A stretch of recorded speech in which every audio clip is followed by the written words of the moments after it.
Alright, team, fall in. It's Coach Lucas Livingston here, and it's time for part 2 of the Ancient Olympics on the Ancient Art podcast. Last time we found out about the historical and mythological foundation of the Ancient Olympics, heard a bit about the 12 labors of Hercules and the tragic family line of Pelops and Hippodamia, also called the House of Atreus. We wrapped up with a teaser about funerary celebrations going hand in hand with ancient athletics. This time we'll continue to explore the idea of a tragic untimely demise as a good reason to hold an athletic contest.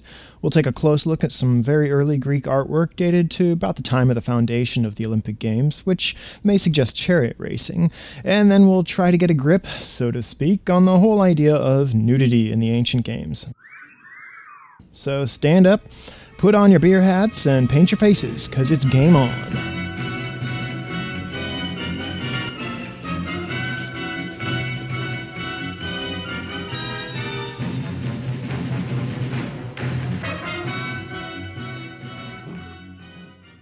Funeral games are a big deal in ancient Greek stories and history.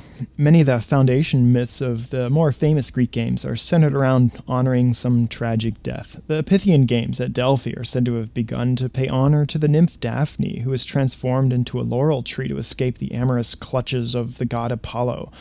This famous story has been captured a lot by artists and authors throughout the centuries. Most notable, perhaps, are the passage from Ovid's Metamorphoses, a collection of tales involving various physical transformations, and this magnificent marble masterpiece in Rome by the Baroque sculptor Bernini. And since Daphne transformed into a laurel tree, that's why victors at the Pythian Games were crowned with a wreath of laurel. The ancient games at Nemea were held in honor of the death of an infant boy, Opheltes, who was bitten by a snake while lying on a bed of celery. Hence, victors at the Nemean Games were crowned with a wreath of wild celery. And the Isthmian Games were established as funeral games for another infant boy, Melicertes, also called Palemon, who died clutched in his mother's arms as she threw herself from a high cliff into the unforgiving sea to escape her wrathful husband driven mad by the gods. The boy's body was brought ashore by dolphins to a pine grove at Isthmia, sacred to the god Poseidon, hence a crown of pine for those victors. You see where we're going here? These 4 games, the Olympian, the Pythian, the Nemean, and the Isthmian, are called the Crown Games, because the victors were all awarded with crowns instead of money. We also have the Money Games, which are found throughout the entire Greek world, sometimes just local and sometimes huge and rivaling the scale of the Crown Games, like the Grand Panathenaea at Athens. Funeral games feature prominently in literature, too. Towards the end of the Iliad, in Book 23, we see Achilles organizing funeral games to honor the heroic death and memory of his young sidekick, Patroclus. The Iliad's a fascinating archaeological artifact. Though the date of the composition is hotly debated, it's generally considered to be in the 8th century BC, plus or minus a century. For generations, it was passed down not through manuscripts, but by oral tradition, by memorization and recitation for performance. It crystallized sometime in the 7th or 6th century BC into the form that's come down to us today. The poem looks back to the mythological heroes of the Bronze Age civilization from around 1600 to 1100 BC, but it shows clear and obvious examples of the Iron Age culture, contemporary to that Homer fellow, if he ever even existed, but I digress. The value of the Iliad to Greek athletics lies in the thorough description of the different events at the funeral games of Patroclus. 2 events that receive a lot of attention in the Iliad are the Chariot Race and the Foot Race. Here's a great translation by Stephen Miller, author of Ancient Greek Athletics, although I paraphrase in part to keep a PG rating. Ajax was in front, but Odysseus was running so close behind that his feet were hitting Ajax's tracks before the dust could settle back in, and his breath was hitting the back of Ajax's neck. All the Achaeans were cheering his effort to win, shouting for him to pour it on. But when they were in the stretch, Odysseus said a silent prayer to the gray-eyed Athena. "Hear me, goddess, be kind to me, and come with extra strength for my feet." So he prayed, and Pallas Athena heard him, and lightened his limbs, feet, and arms too. As they were making their final spring for the prize, Ajax slipped and fell. Athena tripped him, where dung was scattered on the ground from bellowing oxen, and he got the stuff in his mouth and up his nose. So Odysseus took away the mixing bowl because he finished first, and the ox went to Ajax. He stood with his hands on the horns of the ox, spitting out the dung, and said to the Argives, "Oh, crap. That goddess tripped me. That goddess who's always stood by Odysseus and cared for him like a mother." The popularity of these athletic events can also be seen in the artwork contemporary to the composition of the Homeric epics and the foundation of the Olympics, like on this geometric period Pyxis at the Art Institute of Chicago from around 760 to 735 BC, with a team of 4 neatly assembled horses decorating the lid. We can imagine the chariot that was attached to this 4-horse quadriga, or in the Greek, the tetrapon, and also on this giant geometric period crater, or a mixing bowl at the Metropolitan Museum of Art from around 750 to 735 BC. On it, you can see a body lying in state with mourners assembled all around.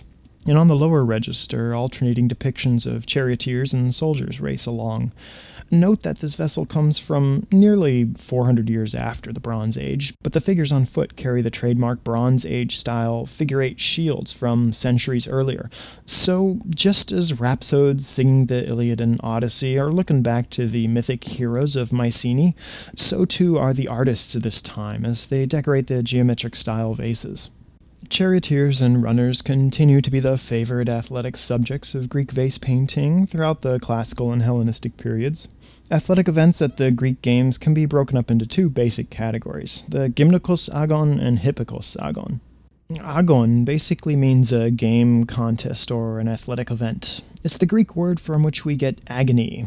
Agony, in its most basic sense, is the strife, struggle, and sacrifice endured in pursuit of victory. Gymnikos means nude, so the Gymnikos Agon are the nude games, whereas the Hippikos Agon refer to the horse games, which include a few different mounted and horse-drawn races. Considering the popularity of chariot races, though, it's kind of ironic that they didn't become an official part of the Olympics until 680 BC, a good century after the supposed foundation of the Olympics, and after the incorporation of nearly all the nude events. So what's the deal with all the nudity? Nudity in ancient Greek athletics is perhaps the most quintessentially Greek aspect to the games. It's the equalizer of men. Competing in the nude, no one could argue that the latest Adidas nanotechnology swimsuit gave anyone a leg up on the competition. Nudity preserved the essential democratic nature of Greek athletics. It also prevented preference or prejudice based on social class. All discriminating demarcations were stripped from the competitors, who must rely on their skill and strength alone. We're all the same when stripped down to our bareness, romping in the dirt, oil, and sweat. We're all Greek citizens. Nobody knows for sure when or how the idea of competing in the nude came about. Various ancient sources provide us with amusing accounts of loincloths falling off mid-race, only to learn that nudity supposedly provided a possible competitive edge. One common association of the nude athlete is with the ancient mythic hero. You might remember back in episode 6 on the classical white ground Lakithos, the oil jar, we learned that the nude figure here presents an interesting duality of the youthful nude athlete and the epic hero. We also saw this more recently in episode 16 on the Metropolitan Kouros. Perhaps this noble association was also aspired to by athletes in the nude on the field at ancient Olympia. And it makes extra sense to have the nude epic hero depicted on the Lakithos, because that's one sort of jar that athletes in the gymnasium would have used to dispense oil. There are a few different interpretations for the use of oil in Greek athletics. Rubbing olive oil into your skin before a competition would give your body a lovely glistening sheen. We can attest to this from WWF circa 1985. There could also be some sort of ritual libation significance to rubbing oil all over one's body. What might make the most sense, though, is the cleansing purpose of oil after a match. After accumulating all the sweat, dirt, sand, blood, and other filth of the match, you'd run a strigil down your limbs, and all the oil acted like a nice lubricant, so the grime had a harder time sticking to your skin. We looked a little more closely back in episode 6 at this example of a strigil from the Boston Museum of Fine Arts. That's about all the time we have for this episode. Tune in next time for part 3 on the Ancient Olympics as we tour the variety of athletic events, both the nude games and the horse races. Questions, comments, suggestions? You can email me at info@ancientartpodcast.org or visit the website and click on feedback at the top of the page. While you're there, please take a minute and fill out the survey to help me get a better sense of who's listening. iTunes reviews help get the podcast noticed, so please consider sharing the love. You can also add your comments next to each episode at ancientartpodcast.org. Thanks for tuning in, and see you next time on the Ancient Art Podcast.